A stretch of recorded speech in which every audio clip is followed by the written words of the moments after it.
In this episode of The Couch, I'll be talking about daily fantasy football. We'll be giving away a t-shirt and an NFL jersey. And if you don't play DFS, don't worry. We're going to be talking about a lot of wacky, goofy, and bold predictions for Week 11. Stay tuned. What's going on, fantasy football fans? I'm your host, Hussein the Brain, and you're watching The Couch. These are my NFL DFS picks for Week 11. The site we're playing on is cryptofantasysports.com. You can go there or just follow the link below in the description to check it out. If it's your first time on CFS, on Crypto Fantasy Sports, and you sign up with a new username and enter any NFL contest, I will pick one random winner to win an NFL jersey. If you've already played on CFS, go ahead and play again, enter any NFL contest, and I will be giving out a t-shirt, a fantasy couch t-shirt like the Waivers and Chill, fantasy football commish, or a fantasy couch shirt. We also have Ask the Brain shirts, so any shirt you want off the Fantasy Couch store, you will win that. All you got to do to enter is write your CFS username in a comment below, and make sure you tell me if it's your first time playing or you've played before. That way I know whether you're entering for a jersey or a t-shirt. Just wanted to switch it up this week. By the way, the salary cap is the exact same as on DraftKings. So if a player's $5,000 on DK, they'll be $5,000 on CFS. Let's go on to the picks. Starting with quarterbacks, my favorite QB is Matt Ryan. I like him a lot in cash games. I also like him in tournaments, but more so in cash games at 6,100. He's the best value quarterback this week. Going against the Cowboys. The Cowboys are a little bit slow-paced offense, so it hurts Matt Ryan's upside just a little bit when we're doing our projections, but not by much. Matt Ryan has been playing excellent this year. He's been an elite quarterback. I think he's only had one bad game, and that was week 1. I guess Steelers actually had a really good defense, a mediocre game against the Steelers. And the rest of the games, he's been lights out, and the Cowboys defense is okay. But playing in Atlanta at home in a dome, I do like Matt Ryan, priced at 6,100. Carson Wentz, I like him, but this is more of a tournament play. This is a risky pick. A lot of injuries for the Eagles, and the Saints are just on fire. The Saints defense is playing much better. I don't know if Wentz is going to do well, but I do like that he'll be throwing the ball a lot early and especially late when the Eagles are playing catch up against the Saints. Like, the Saints are going to score for sure. I just don't know how good Wentz is going to do, but he's going to try to do something. So I like Wentz, not in cash games though, and he's also very expensive, which is going to make him a little bit more contrarian than he normally would be if he were cheap. He's actually the second most expensive QB in the main slate, and Drew Brees is the most expensive QB at $200 more than Wentz. Fitzmagic, he actually threw the most passing yards last week. Over 400 passing yards, took some risks.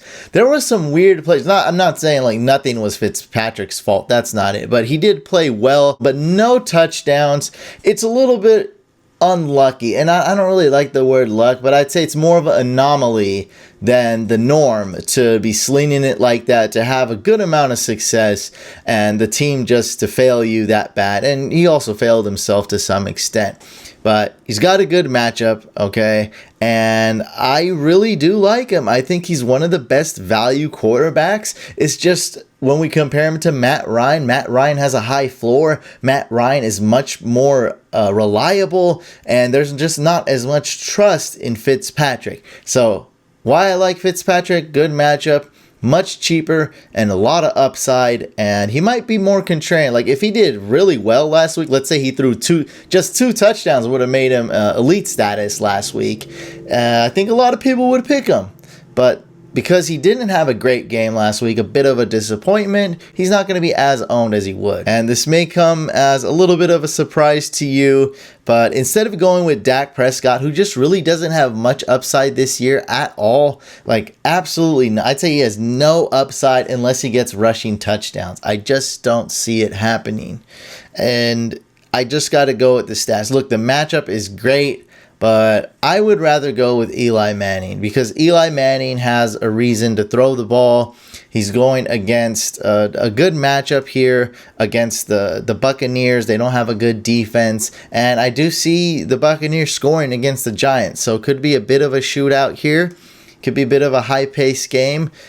A sneaky shootout. And as far as trust goes, this is the least trustworthy quarterback, though. Like, I trust Dak more. I just don't like the upside. We need a little, even in cash games, we need a little bit of upside. Eli Manning offers a little bit of upside, a lot of risk, and could be contrarian. They're both the same price, by the way. Dak and Eli are both 5,200.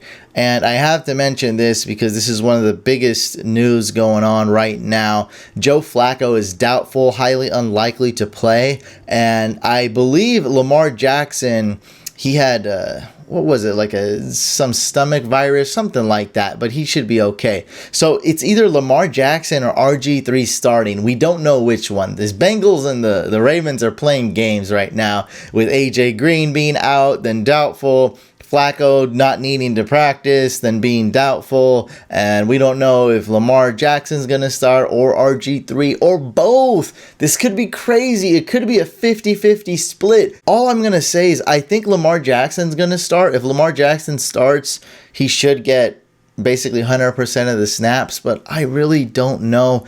Lamar Jackson and RG3 are both priced at 4,700. If there is some kind of news, these would be hands down the best punts. And if we knew Lamar Jackson starting and is going to be the man, which I don't think we'll really know that for sure, but let's just say hypothetical, we knew that. I do love him as a punt because he's going to get you those points. He's an excellent runner. He's super, super fast. And although we don't know too much about his passing abilities, I think he'll be okay.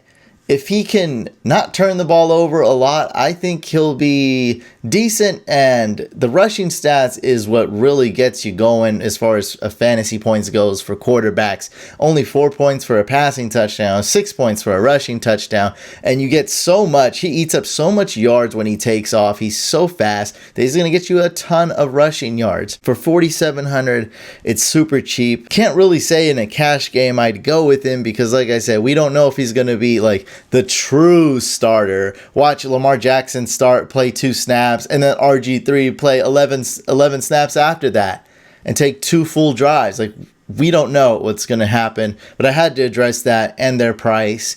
And my favorite punt option this week at QB is whoever's starting for the Ravens at QB. Okay. So Ezekiel Elliott would be my favorite running back this week, considering price too, of course. But there is some injuries at the offensive line position. If Zach Martin starts and is 100% healthy or close to it, he's questionable. If that's the case, then I like Zeke even more. We see, look, Saquon's okay, a little bit risky. He actually hasn't been good as a runner this year, just statistic-wise. Like, I love Saquon, but I'm just talking statistically. So he's going to really depend on that passing game a lot, and which he's been killing it in the passing game or receiving game. Melvin Gordon's awesome, but Zeke's price is less, and I don't see a big difference between the two.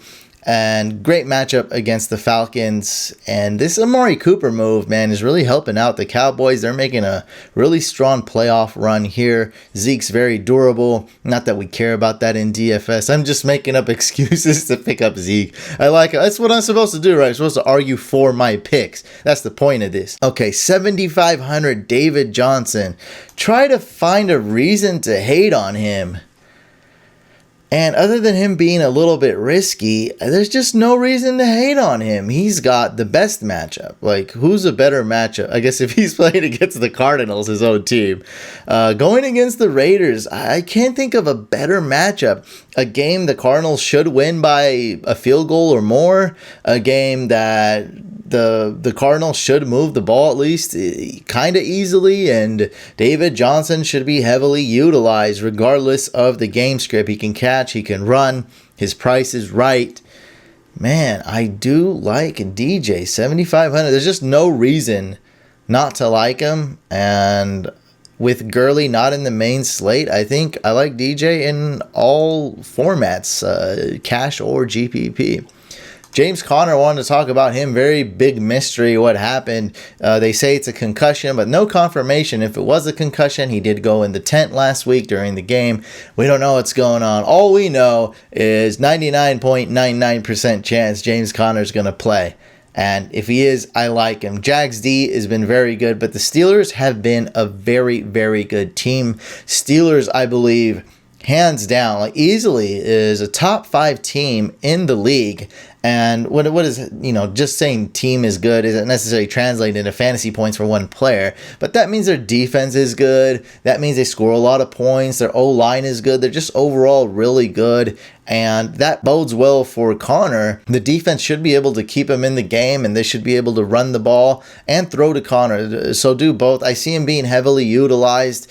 And another reason I really like him is because a lot of DFS sites, like right now, look, he's a Q right here. He's questionable. That Q tag does scare some DFS players away, so he will be a little bit more contrarian. And people see they play the Jags. Jags on paper do have a good run defense, and they're okay, but their defense overall has just been really bad as of late, and I just don't see them stopping Conner. More reason I'm picking Conner is because of the contrarian. And same exact thing with Conner, but even more so is Joe Mixon. Now he's actually going up against a very, very, very tough defense. And his price is not cheap. And he's coming off a bad game. And some sites will still say he's questionable because of some knee issue that popped up Thursday and now boom, disappeared Friday. I don't know what it was. It could have been some swelling. Who knows? But he's off the injury report. Still says questionable on some sites. So some people will still think like, is he playing? Is he not? Going up against the Ravens, one of the best defenses in the league, in a tough matchup. And the Bengals offense completely pooped last week. So why am I picking Joe Mixon? Other than, of course, you're going to know I'm going to say he's a super contrarian pick. Nobody's going to pick him. It's because of Joe Flacco. With Joe Flacco out, this whole game becomes more volatile.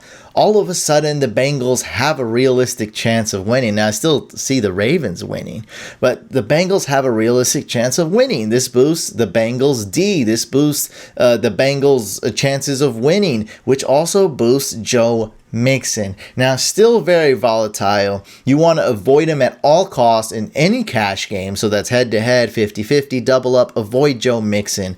But in tournaments, I absolutely love this pick. I see him having an ownership of under 10%, and he can do a lot of damage in the pass game as well as in the run game. I like him strictly as a contrarian pick. I think they can do something. And hey man, if the Bengals win, which like I said is possible. So if you agree with me, you think the Bengals have a realistic chance of winning, that means Joe Mixon has a realistic chance of hitting value or at least being good. And man, you got to find the end zone though if you're going to really pay up in these GPPs, and he can do that.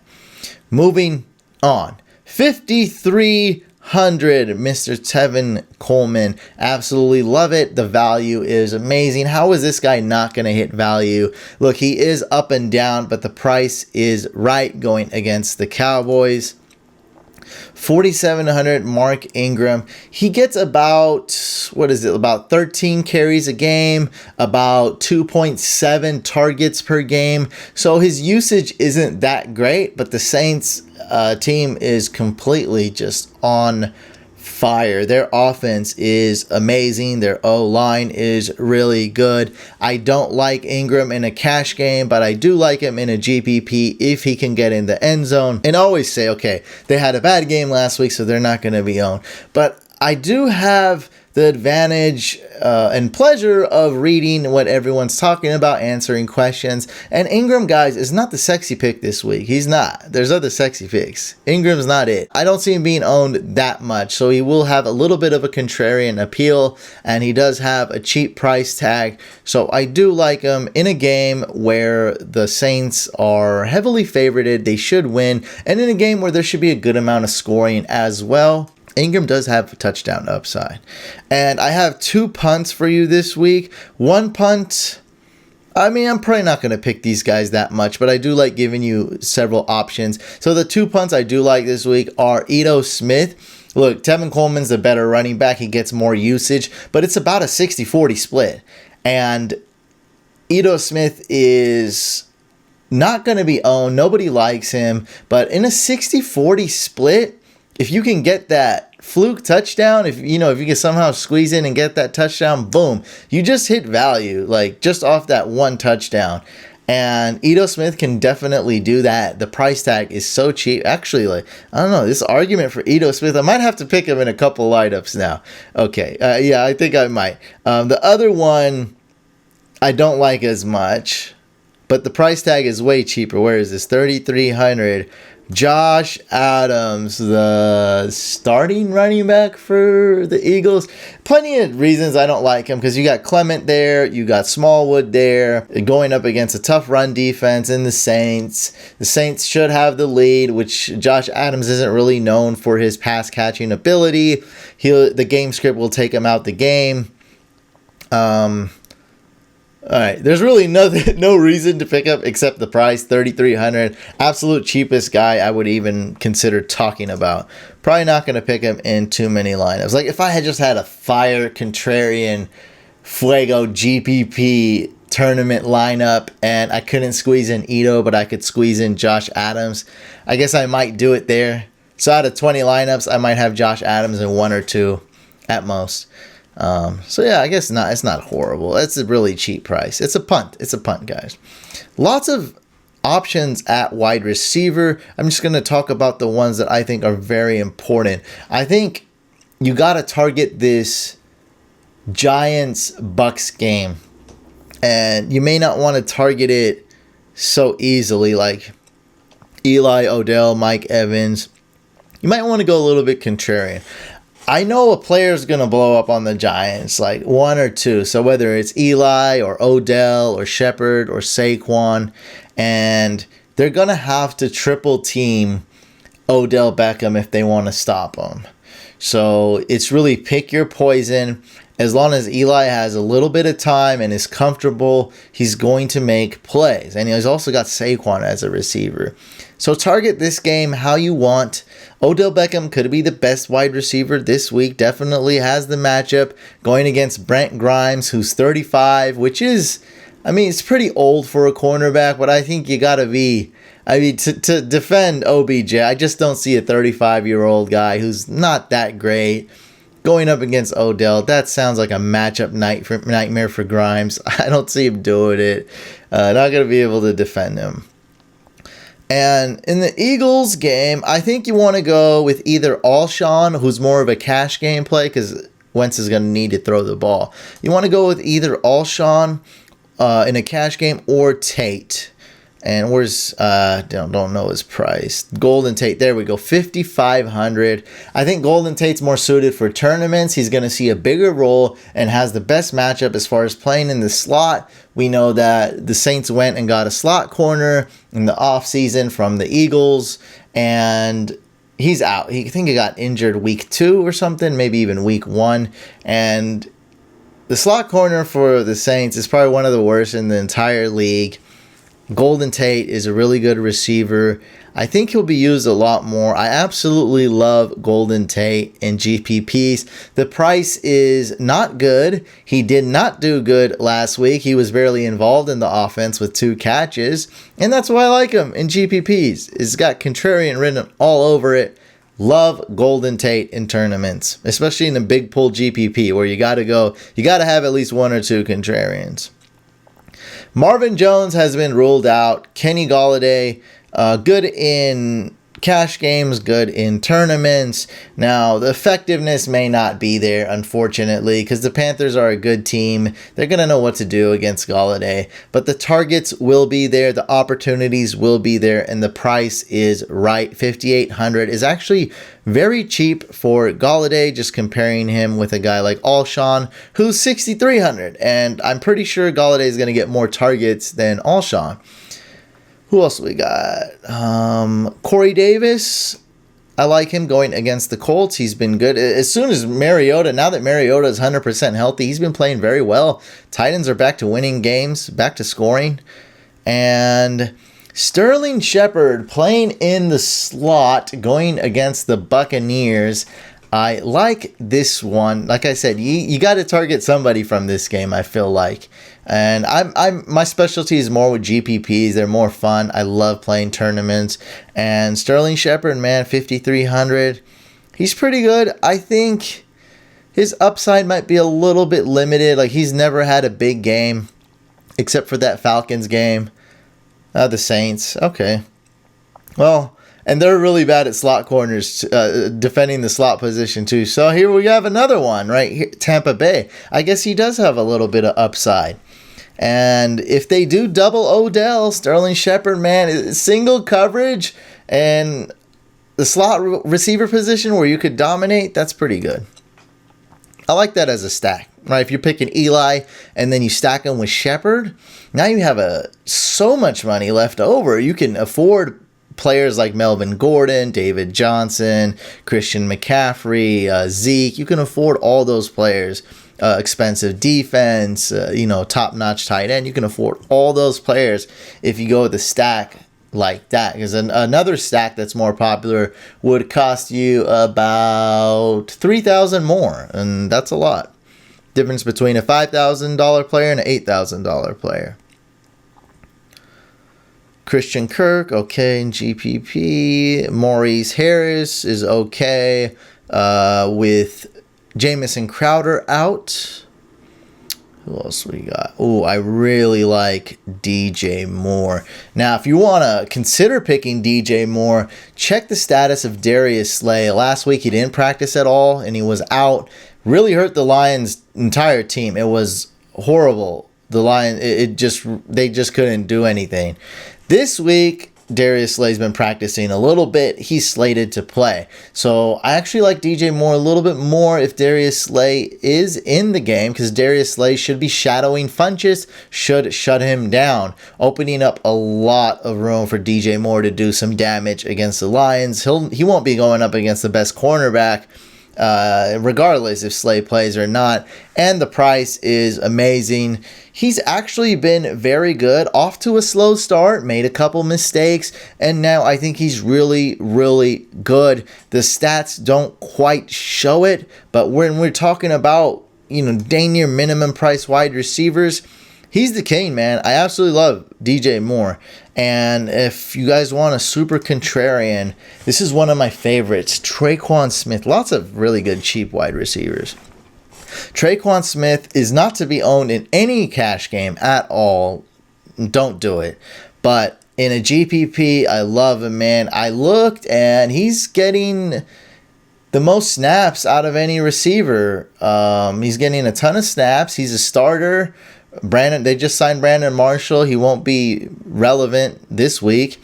And this guy's boom or bust, playing the Ted Ginn role. Ted Ginn is out.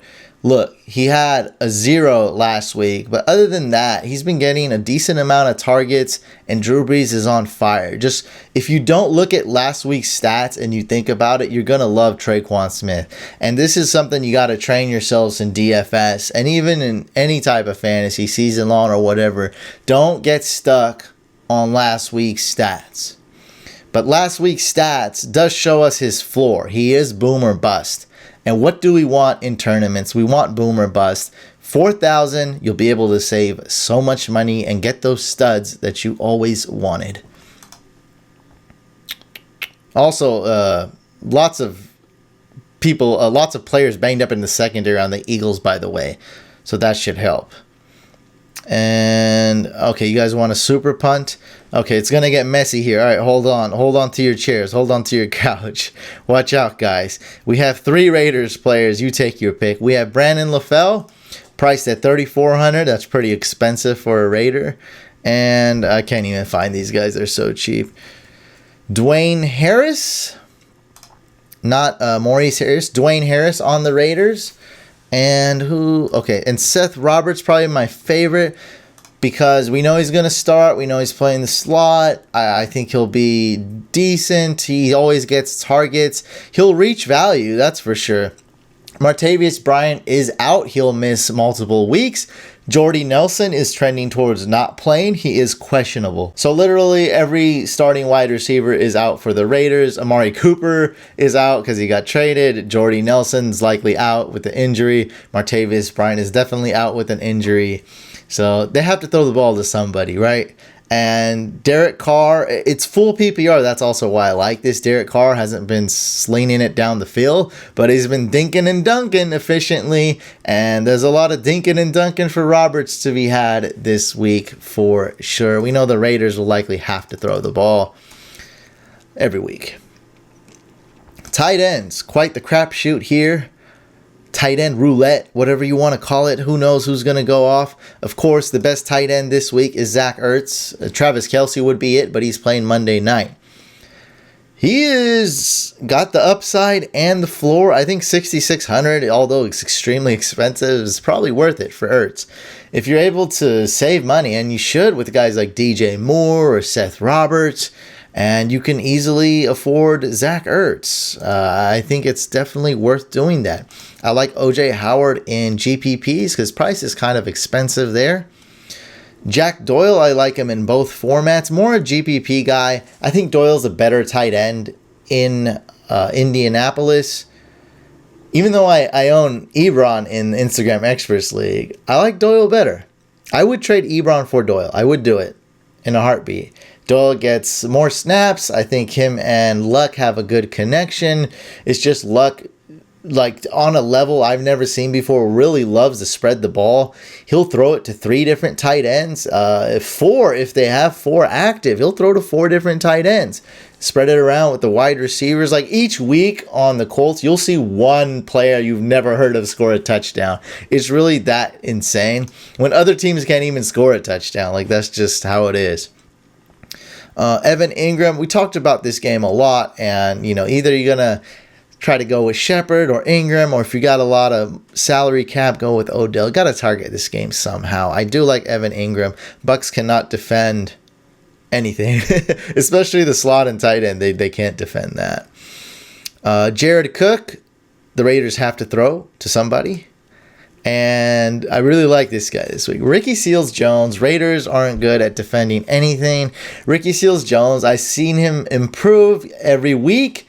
And right now is the sweet matchup. 5 receptions, 51 receiving yards last week against the Chiefs. I don't see why he can't duplicate a performance like that. And maybe get in the end zone for the first time this week. RSJ, super cheap, 2,900. And if you're really worried about, like, you're having trouble deciding which tight end to go, might as well go cheap, right? Especially in a cash game. Go cheap, 2,900, or go expensive and go Ertz in a cash game. Because I don't know what's going on with these tight ends. Impossible to predict, dang near. And I have a punt for you guys that I wouldn't really recommend, but I wanted to go with the cheapest one. So Ricky Seals-Jones is the punt that I would actually consider starting. Realistically, I would. And James O'Shaughnessy, he's been getting a good amount of targets going up against the Steelers. I think Bortles will have to throw in the fourth quarter. It's a decent punt. Out of 10 lineups, I'd have him in 0 or 1 at most, though. Moving on to defenses, I only have an eye for one defense this week, and that's the Cardinals D. I have been known to get burned by defenses. They are tough to predict, but I have a lot of faith in the Cards D, especially if Jordy Nelson is out. Heck, if Jordy Nelson plays at less than 100%, I don't see how that's going to help the Raiders out anyway. Jordy gets like 1 catch a game. He's only had 1 good game this entire year. No connection with Derek Carr. He's probably their worst receiver. I'm not taking away like what Jordy Nelson did in 2016 in his career. Not saying he's whack, but just statistically in the situation now on the Raiders, Jordy Nelson is completely irrelevant. So even if he plays, I mean, that's the bet. Like, I don't see it helping the Raiders at all. Like, would it even possibly hurt them to some point? It's not like the guy's balling or anything. So 3,100 Cardinals D, love them in both formats. I want to give you guys some other options though, but this week I definitely would not go with a cheap defense. No way. So I like Cardinals D. Chargers is probably my second favorite, but price is too expensive. Why not go cheaper? If you want to spend, you really can't fit the Cardinals D. I'll give you some other options. Texans going against a banged up Washington team that doesn't score a ton of points. So I like their upside and their safety and their floor. The Texans D doesn't have a good floor usually, but this week, I think the floor is okay and the price is right. They'll hit value. I hope. It's a defense. It's tough to predict. Bengals D, only for tournaments, only for risky picks, only if you want a cheap defense. With Flacco out, you never know what's going to happen. Bengals D could get lucky, make a play or two, get you some fantasy points. And I have some super punts I would not recommend, but I did want to go over them. Jaguars D, they destroyed Big Ben last year. They won't do it this year, but basically minimum price, and they are at home, I believe. Then the Saints D, if the Eagles can't do anything, you got the Saints D at basically minimum price. For those of you that enjoy the kickers, we do have kickers on CFS. My top 9 kickers this week are Will Lutz, Greg Zuerlein, Harrison Butker, Adam Vinatieri, Matt Bryant. He's back from injury. Tavecchio still on the team, but won't be playing. So he's still on the 53-man roster, but he won't be playing. He'll be a healthy scratch. Matt Bryant is good to go. Good kicker this week. Michael Badgley, the Chargers kicker. Ryan Suckup of the Titans. Justin Tucker of the Ravens. Boswell of the Steelers. And Graham Gano of the Carolina Panthers. Congrats to last week's winner, Lewis. I don't know how to pronounce any names. I'm not good at that. Anyway, Lewis, you are the winner of last week's contest. Congratulations. Go ahead and hit me up and let me know what jersey you want on NFLshop.com. Make sure you guys check out CryptoFantasySports.com or just follow the link below in the description. It'll take you right there. Enter any NFL contest and comment below your CFS username. So comment below your Crypto Fantasy Sports username, and also if it's your first time playing or you've played before, so that I know what's up and you'll be entered for this week's giveaway. 100% free. Also helps support the channel, guys, so make sure to check it out. If you haven't already, make sure you subscribe to the YouTube channel. We also have a second channel, Fantasy Couch Podcast, so subscribe to that. Thumbs up if you like this video, thumbs down if you didn't like it, and I'll see you on the next video / live stream.